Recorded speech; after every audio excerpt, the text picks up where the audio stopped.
With fire danger in North Texas so high, firefighters have something even more dangerous on their hands tonight. Someone intentionally setting grass fires in the area. And it's the eve of the Arizona presidential primary. And who will find his destiny in the desert? Bob Dole or Pat Buchanan?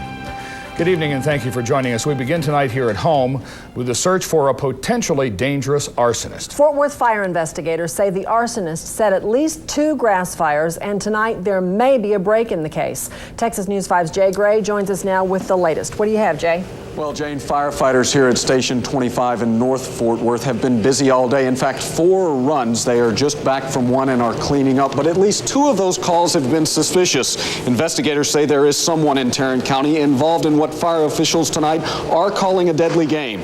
They believe that person has intentionally started at least 2 grass fires with Molotov cocktails. But tonight, that suspect apparently made a mistake, and it's one that investigators believe and are confident will lead to his arrest. Once a person gets started doing this, they have a habit of repeating it, setting multiple fires at the same time. It all fits a pattern of a fire setter. It is a pattern investigators in Tarrant County fear could become deadly. The first fire started here along Blue Mound Road in far north Tarrant County just before 3. Minutes later, crews rushed to this spot, just a few miles east on Harmon Road. Firefighters were able to quickly extinguish the blaze, and that's where they made this discovery, remnants of a Molotov cocktail. But the charred, broken glass was not all investigators found in this burned-out field. One had broken, the other one was still intact with a fuse and about 6 ounces of gasoline.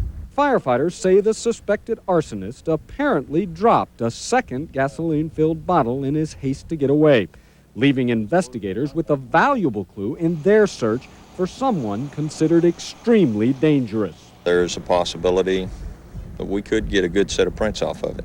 And investigators promise to prosecute to the fullest extent of the law. With the device we're dealing with, you're looking at a third-degree felony, 2 to 10 years, $10,000 fine.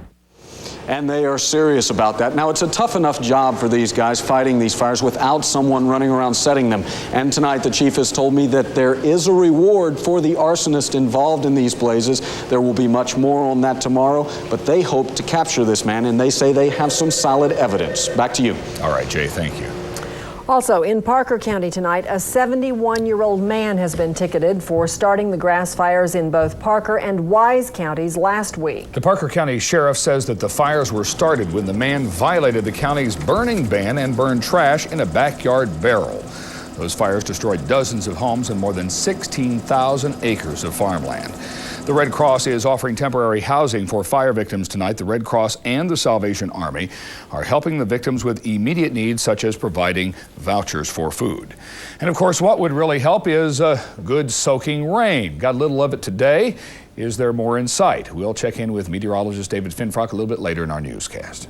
Tonight, the chairman of the Texas Republican Party is calling on GOP candidates to stop calling one another names. The negative campaigning is also an issue tonight in Arizona, where we find Texas News 5's Scott Gordon getting ready for tomorrow's primary. Scott?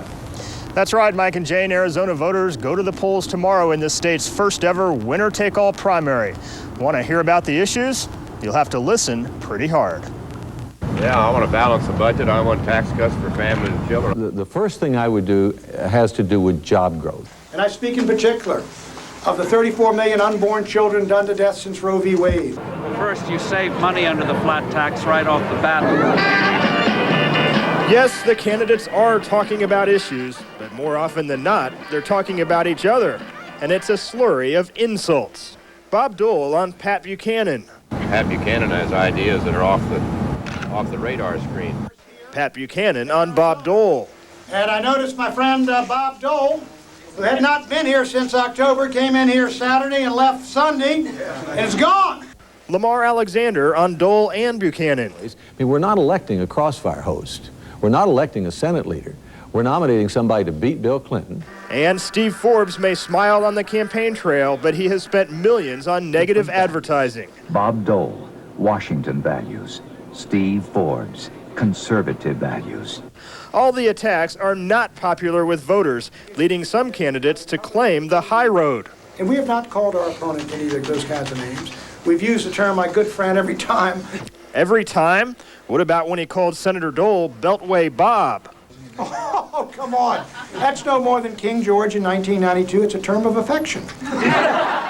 Funny, perhaps, but not with many rank and file outside a Phoenix ice cream store. I think the Republicans are doing too much negative campaigning and fighting each other. Tomorrow, voters will have to wade through all that rhetoric to make a decision. The polls say this is a three-man race among Dole, Buchanan, and Forbes. Lamar Alexander has virtually no campaign organization in Arizona, and he is seen as a long shot. Mike and Jane? Well, Scott, what's the weather out there like, and should that be a factor tomorrow? What do you think?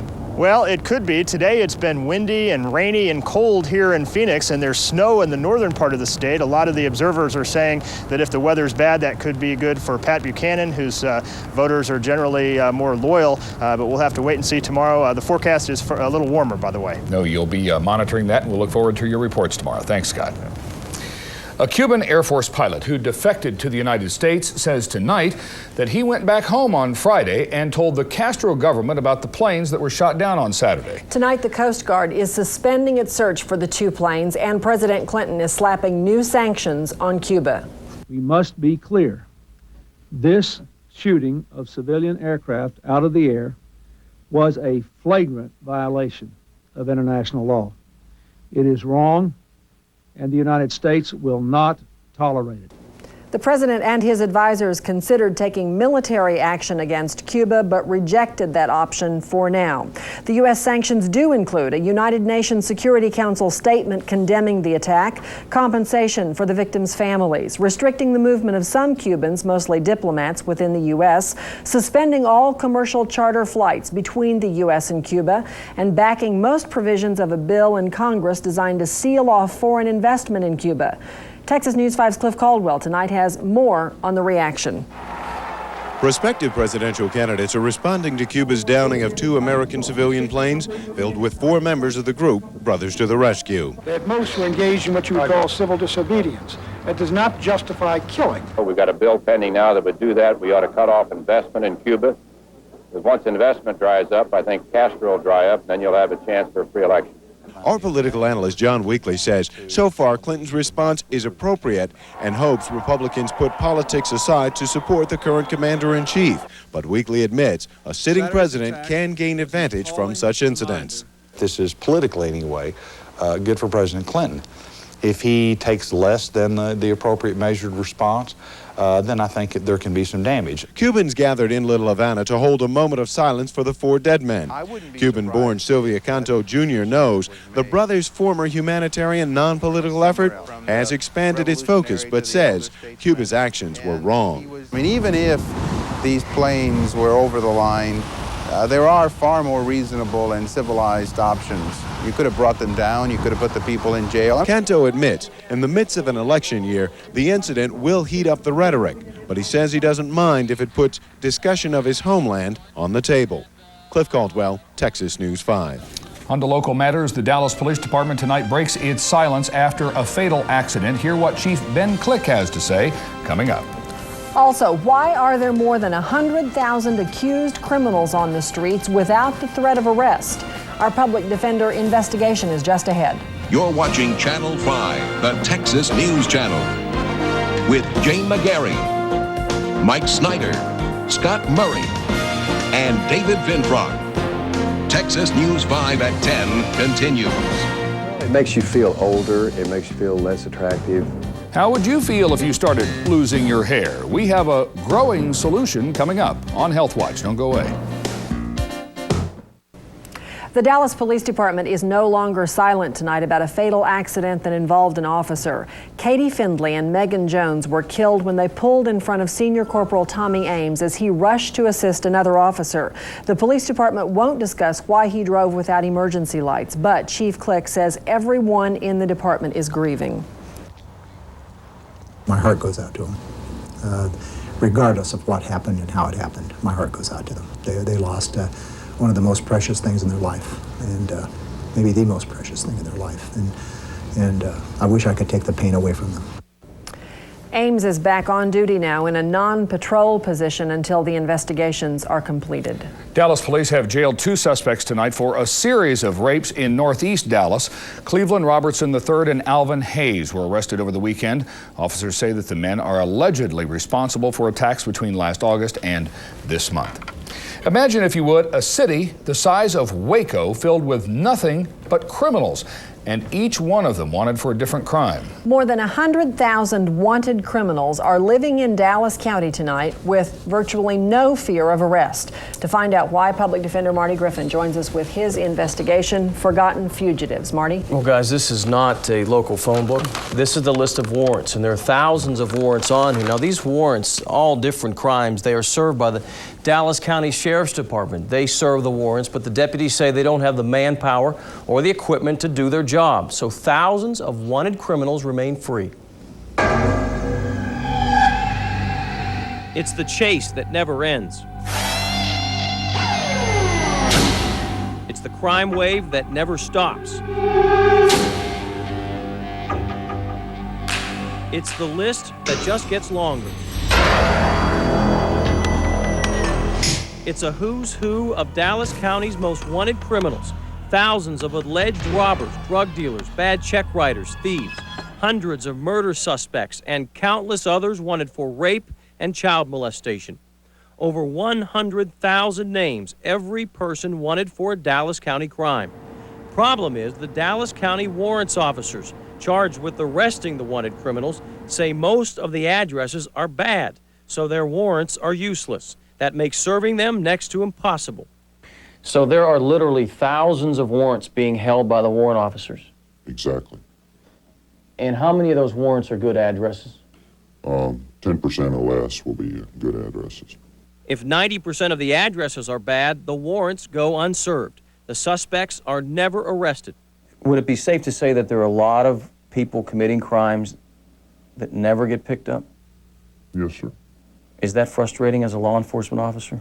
Yes, sir. We're trying to fight crime and to protect the citizens of Dallas County, and there's just not enough of us to go around. There are around 60 Dallas County warrant officers.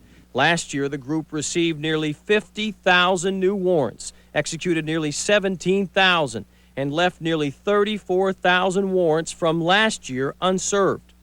But they're not going to leave a paper trail for us just to go up to a single knock on the door and arrest that person. It's going to require a lot of research. And unfortunately, we don't have the benefit or the luxury for the research on a lot of these warrants. Deputy Chief J.D. Chandler says the department needs more deputies, better computers, and better tracking technology, or the bad guys will keep winning. Warrants officers go one step farther, saying on many occasions, only a chance traffic stop for speeding puts a wanted criminal behind bars. For misdemeanor charges, that probably will be true. And felonies, yeah. We need more help, and we don't have it. We can only do so much. Take this neighborhood, for instance. It's in one of Dallas's highest crime areas. A check of the warrants list shows murder suspects and people wanted on drug charges, rapes, child molestations, all with warrants living here. Problem is, no warrants will be served here for close to 2 months because warrants officers are being trained for other duties. If those officers are in court, if they're on vacation, sometimes that district's not worked. Right now it's 175. We took our hidden cameras, the warrants list, and private investigator Bill Van Sickle out to one such district. Van Sickle has access to resources similar to the warrants officers, so it didn't take long to track down a woman with 5 theft warrants for her arrest. The Sheriff's Department had not been here. It's the same Social Security number and same date of birth. So I don't know what's going on between. But they've never been out here to talk to you about this or nothing? You can never call me. This woman's daughter is wanted on several drug cases, felonies. The Sheriff's Department was out here once and then left. Well, I don't know where she is. I honestly do not know where she is. She calls me once a week. Okay. There's nothing harder than working on a code offense or a warrant that's been attempted several times. The trail gets cold. The suspects move on. The list of wanted criminals gets longer and longer. Also on that list are thousands of offenders who really know the system. They know they are wanted and know that before long their case will be dismissed because the Sheriff's Department can't find them. Tomorrow night we'll take you undercover to find some of these forgotten fugitives. That's tomorrow night at 10. Look forward to it, Marty. Thank you. Still to come tonight, a big change in the weather coming. Will it bring rain? David's forecast is next. And brushing up on a solution for hair loss. Results you can see in Health Watch. Don't go away. Oh, what we wouldn't give for a gully washer. Well, I'm not sure about a gully washer, but we may have some substantial rains for parts of North Texas later tonight. So far, just a little tease earlier this afternoon as very light mist fell over parts of Fort Worth, and it became actual rain in Dallas, just not a whole lot of it anywhere around North Texas. Officially, 0.03 of an inch at DFW Airport, and virtually none in downtown Fort Worth, where the First Christian Church is located. Kevin Amoni got the shot for us this evening, looking up and into that night sky, and you don't see any rain trickling down the dome just yet, but you may if you hang in there and wait a few hours. The records for the day, awfully warm once again. The average high on this date is 62. Well, we started the day at 65, that because of the tremendous increase in humidity we've seen the last few days. It was very dry last week, very muggy today. High 76 degrees. Currently, at the airport, we've got 67, the dew point at 60, giving us a humidity of 78%. That beats those 15 and 20% readings we were seeing last week. Pressure is steady, wind out of the south, 13 right now, and I expect it'll increase even further as we go through the nighttime hours and a front approaches. Here's the rainfall, and like I said, almost nothing in Fort Worth. There was a little mist, but not enough to measure. As the little rain patches moved into Dallas, they increased a bit. Biggest total we had from the Lake Highlands area of North Dallas, about a tenth of an inch, 3/100ths at DFW. Richardson, 4/100ths. It's not much, but it is at least proof that it can still rain around here. Hasn't done so much recently, though. Looking at the records for the year, you'll find that we've had just a little over an inch, when here at the end of February we should be up to near 4 inches of rain. And this month, a paltry 0.15 of an inch. We just continue to fall more and more behind the averages. But there is some hope. Here where you could see the showers that developed and moved through the area earlier this afternoon. Didn't look like much as it moved through, but we did see just a few patches there. Light showers also down in parts of southeast Texas. Few thunderstorms in Wichita Falls, but look right up here. This is what we're focusing on now. A line of thunderstorms redeveloping over western Oklahoma, extending on down towards the Red River. This activity will increase, so already a tornado watch has been posted across most of Oklahoma. No watches or warnings around the Metroplex, but there's a potential for some pretty gusty winds and heavy storm cells moving through parts of the area. Probably the heavier rains will be north of the Red River, but I'm hopeful that we will get some of that in here. Highs today, very much above normal from Texas all through the southeast, 80 in Atlanta and in Raleigh. But look at the cold air back here in the northern Rockies and the northern plains. Heavy snows from the Dakotas back into the Colorado Rockies. 4 below zero right now in Great Falls. 3 in Casper. That cold air knifing southward, and it will continue to drive on through. So expect our temperatures to drop considerably over the next few days. Now tonight we will see showers and thunderstorms in here. The rain should be over by morning though. Temperatures still warm all night in the 60s, but it'll drop rather than climb during the day tomorrow. And Wednesday downright cold, 30 to 44. Doesn't get any better. Look for freezes each day through the end of the week. You can only hope you'll get lucky. Thanks, David. Well, think of how you feel when you've had a bad hair day. It's enough to ruin some of our days. But what if you had a bad hair day every day? Well, that's how some men and women feel when they start losing their hair. And in tonight's Health Watch, Texas News 5's Angela Kane profiles a growing solution.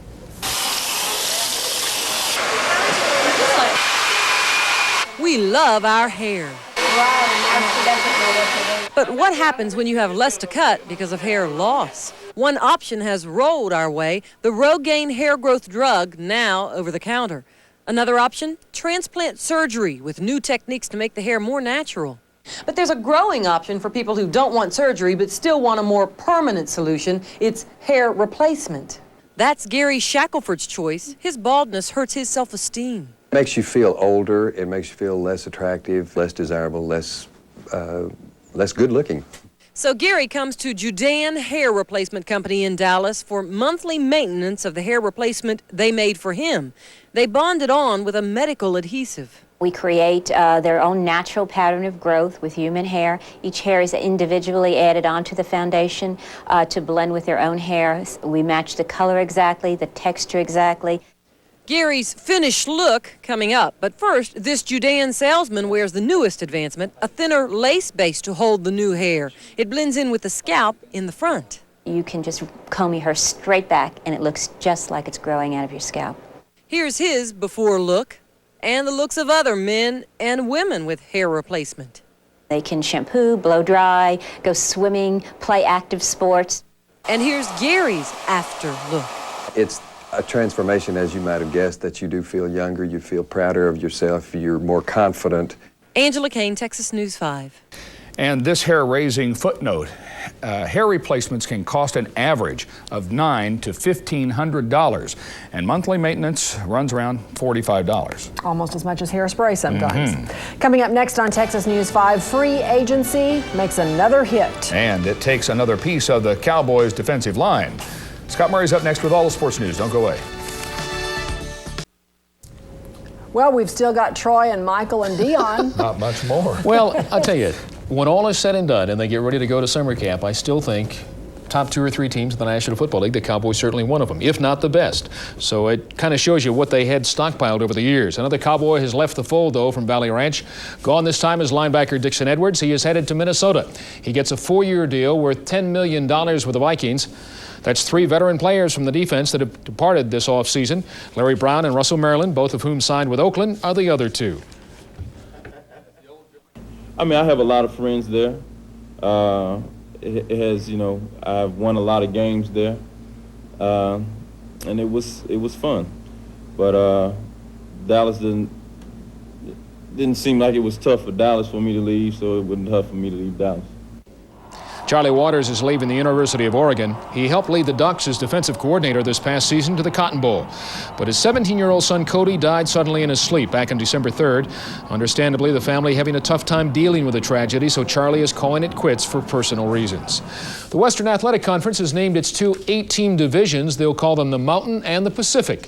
SMU, TCU, and Rice will be in the Mountain Division. The Horned Frogs basketball team on the road tonight up against the Aggies. Frogs took a 1-point lead at the half thanks to Anthony Burke's 3-pointer, part of a 23-point night. Down to the wire now, Frogs up by 3. Tracy Anderson launches a 3. It goes, but the foul is not called on James Penny. 89 all. Now at the other end of the court, Jeff Jacobs hits the game winner, and that was it. 91-89. The Frogs win it by 2. Conference scoreboard, Texas a winner over Rhode Island by 4, 81-77. In the NBA, the league has suspended Knicks forward J.R. Reed for 2 games and fined him $10,000. That is a result of this flagrant elbow he threw at AC Green in yesterday's ball game. Green lost 2 teeth. He had them replaced today. Rangers exhibition season begins on Friday. The Rangers' new center fielder will be Darrell Hamilton. He comes to Texas from Milwaukee, and after 6 years with the Brewers, he's anxious to prove to the Milwaukee organization that there's still plenty of baseball left in this fella. I'm not going to sit here and lie. That's my only objective this year, to prove all those guys wrong. I was a little upset what happened last year, and I was a little upset what's going on in the media right now about what they're saying about me. And I'm not going to say anything negative about them because I'm a classy person. I'm not going to do that, but I will prove to them that they were wrong. In the NHL, Los Angeles and Winnipeg tonight. This expected to be Wayne Gretzky's last game as a member of the Kings roster. Trade to St. Louis expected to be announced sometime tomorrow. As for tonight's game, Winnipeg won it by a score of 4-3. Keith Tkachuk had a pair of goals for the Jets, and the Kings lost it by 1, 4-3. Finally tonight, our top this video, Klein High School beat Tyler High School this past Friday night in the Region 2 playoffs. Now with 2 seconds left in the game, Tyler High School misses. John Keene blocks out the shooter, takes a dribble, and you saw what happened. Fires a 3-point shot from 65 feet away to win the ball game by a score of 50-48. As a result of that bucket right there, Klein advances in the region tournament. Don't you love those buzzer beaters? That's great. And that one right here in Texas. That's it. See you tomorrow. All righty, Scott, thanks. Up next, where do some of the most powerful men in the country go to eat? Well, a Chicago waiter says he's served dinner and room service to some of the best and sometimes not quite dressed past presidents. We'll have the story when we come back. Finally tonight, room service and dinner parties at the Hilton in Chicago sometimes include some high-powered guests. And one waiter knows that better than anybody else because he's served all the U.S. presidents since Harry Truman. But Don Mavar may not have kept his job 46 years if President Truman wasn't so nice when he spilled salad on his sleeve.